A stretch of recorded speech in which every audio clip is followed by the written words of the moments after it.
네, 오늘도 주님 안에서 승리하는 복된 하루가 되시기를 간절히 축원을 드립니다. 한 부자 청년이 예수님께 와서 어떻게 하여 영생을 얻을 수 있을까라고 질문했습니다. 그런데 예수님께서 그 영생을 찾고 있는 부자 청년에게 하시는 말씀이 내게 있는 모든 것을 다 팔아서 가난한 사람에게 주고 하늘에 보화가 내게 있으리니 너는 나를 따르라 라고 이렇게 말씀하십니다.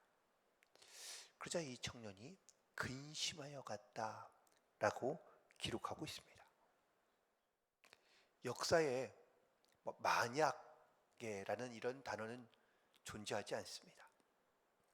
그런데 오늘 이 이야기를 보면서 만약에 이 청년이 예수님의 말씀에 순종해서 제가 갖고 있는 재산을 다 내버리고 가난한 자들에게 나누어 주고 그리고 이 제자가 예수님의 제자가 되어서 따랐다면 이 제자는 아마 성경에 그 이름도 기록되고 그리고 수많은 사람들이 아마 좋은 신앙의 롤 모델로 삼았을 만한 그런 아마 사람이 되었을지 않을까라고 생각해 봅니다. 그런데 안타깝지만 아무튼 이 청년은 근심하며 돌아갔습니다.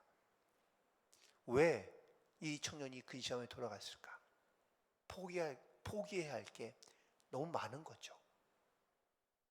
우리도 살아가면서 내가 주님을 믿고 내가 또 주님의 자녀가 되어 이 땅 가운데 살아가지만 여전히 포기하지 않고 포기하지 못하고 포기할 수 없이 살아가는 것들이 많습니다.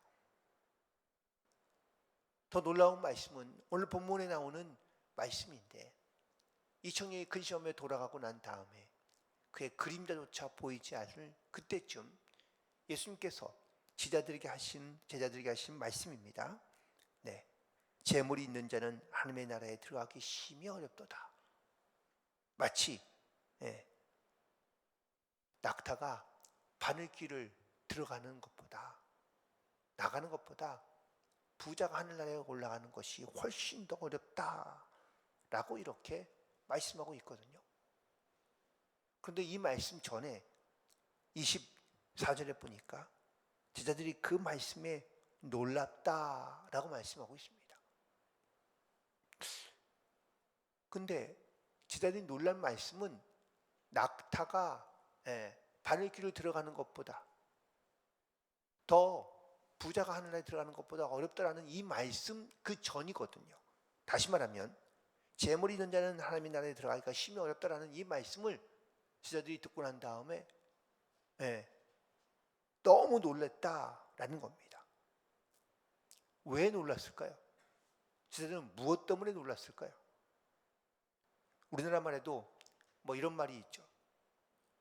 매일마다 출근하긴 하는데 직장 동료가 출근하긴 하는데 맨날 지각하는 사람이 있습니다. 꼭 지각합니다. 이 사람은 늦더라도 2, 3분 아니면 길게는 더 늦을 수도 있지만 아무튼 일찍 오는 법이 한 번도 없습니다. 그러다가 어느 날 갑자기 무슨 일인지 제일 먼저 출근해 있으면 가장 먼저 하는 말이 뭐죠? 해가 서쪽에서 떴네? 라는 말을 종종 합니다. 과장법인 거죠. 해가 서쪽에서 뜰 일이 있습니까? 없습니까? 없습니다. 그런데 어쩌다가 그가 한 일이 너무나 놀랄 만한 일이 된다는 것이죠. 특별히 예수님께서 제자들 앞에서 과장법을 쓰고 계신 겁니다. 그런데 부자이기 때문에 천국에 들어갈 수 없다라는 말을 하신 것이 아닙니다. 부자인데도 천국에 들어가지 못한다는 말이 제자들에게는 너무 충격적인 말인 거죠. 그 이유가 있습니다. 왜냐하면 여러분 부자는 아무나 되나요? 특별히 이스라엘 사람들 가운데 근면하고 노력하는 사람이 부자가 되는 건 사실이긴 하지만 특별히 이 이스라엘 풍토와 문화 관습 가운데는 하나님이 복을 주셔야지만이 복을 받는 겁니다. 그냥 자기가 노력해서 얻는 것보다는 인과 결과에 따른 어떤 이러한 결과물도 있긴 하겠지만 하나님께서 복을 주시는 사람, 하나님께 사랑하시는 사람에게 복을 주시면 그 사람이 부유하게 되고 넉넉하게 된다는 그러한 일반적인 진리를 갖고 있었기 때문이죠. 그래서 특별히 이 부자도 청년이잖아요.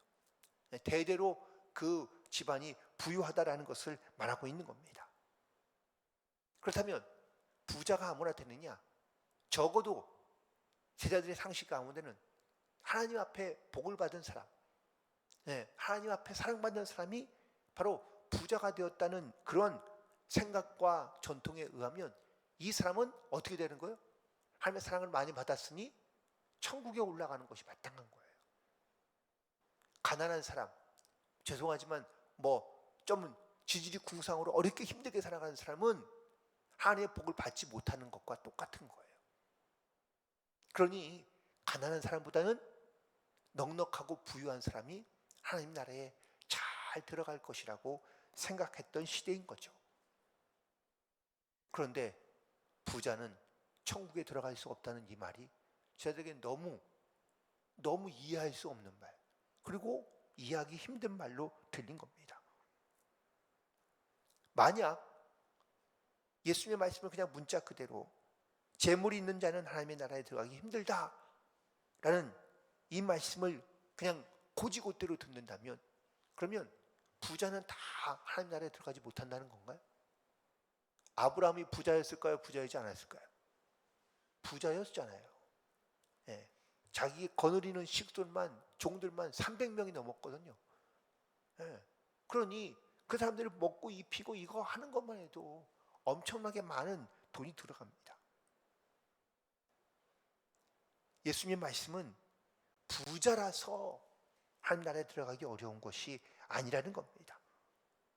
개인의 사유재산이 있는 사람은 천국에 들어가지 못한다라는 말씀이 아닌 겁니다. 예수님께서 주신 말씀은 그 청년의 마음, 그 부자의 마음을 주님께서 아시고 혹은 또 보시기 때문에 하신 말씀인 거죠. 그는 복을 받아 복을 누리며 살고 있지만 그 복을 혹시라도 빼앗길까 봐, 잃어버릴까 봐 하나님에 대한 은혜와 사랑에 그가 감사하며 더욱더 순종하며 감사함으로 살아가는 것보다 상 것에 대한 집착과 애착과 그리고 애정을 그가 버리지 못한 채, 놓지 못한 채 살고 있다라는 거죠. 그래서 주님께서는 그에게 내가 이것까지도 버릴 수 있느냐라고 물으신 겁니다. 이에 제자들이 예수님께 이렇게 묻습니다. 26절에 있는 말씀 보면 자기들끼리 먼저 얘기하는데, 그런즉 누가 구원을 얻을 수 있을까라고 서로 이야기합니다. 부자가 구원을 받지 못한다면, 부자가 하나님 나라에 들어가지 못한다면, 그러면 과연 우리 중에는 누가 갈 수 있을까? 제자들 가운데는요, 부자인 사람이 거의 없었습니다. 다 가난하고 그리고 또 세상에서 소외받고, 그러니 이런 가난한 사람들은 하나님 나라에서도 소외받을 것이라고 생각하고 있는데, 예수님의 말씀은 부자가 오히려 하나님 나라에 들어가기 더 어렵다는 이 말씀, 제자들은 혼돈 가운데 있는 겁니다.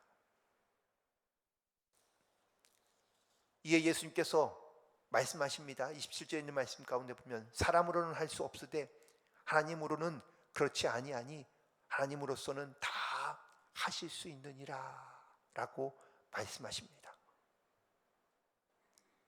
세상 그 누구도 자기의 의지나 자기의 결단으로 하나님 나라에 들어갈 수 없다라는 겁니다. 자신이 갖고 있는 죄악과 욕망을 다 내려놓을 수가 없습니다.